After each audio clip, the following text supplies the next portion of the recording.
Bible et Coran verset du jour. Découvrons ensemble la Bible et le Coran. Aujourd'hui des versets de la Bible, demain des versets du Coran. Voici les versets. Proverbe 31, versets 10 à 31. Qui peut trouver une femme vertueuse? Elle a bien plus de valeur que les perles. Le cœur de son mari a confiance en elle, et les produits ne lui feront pas défaut.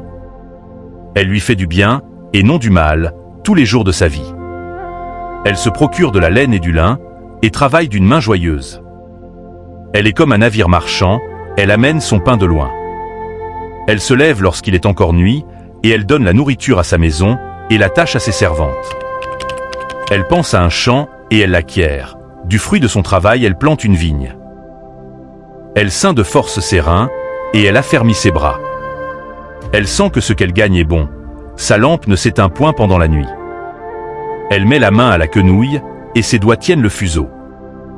Elle tend la main au malheureux, elle tend la main à l'indigent. Elle ne craint pas la neige pour sa maison, car toute sa maison est vêtue de cramoisis. Elle se fait des couvertures, elle a des vêtements de fin lin et de pourpre.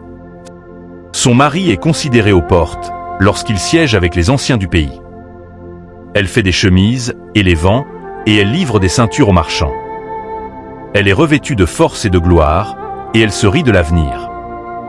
Elle ouvre la bouche avec sagesse, et des instructions aimables sont sur sa langue.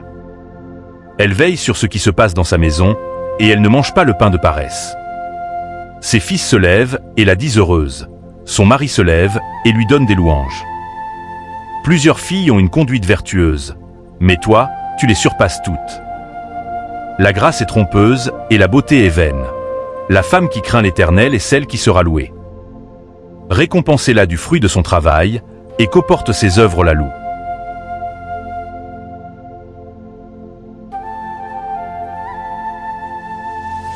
Unissons-nous pour Dieu, un Dieu qui nous a tous créés, un Dieu qui a donné forme à toutes choses, et créé toutes choses dans les cieux et sur la terre.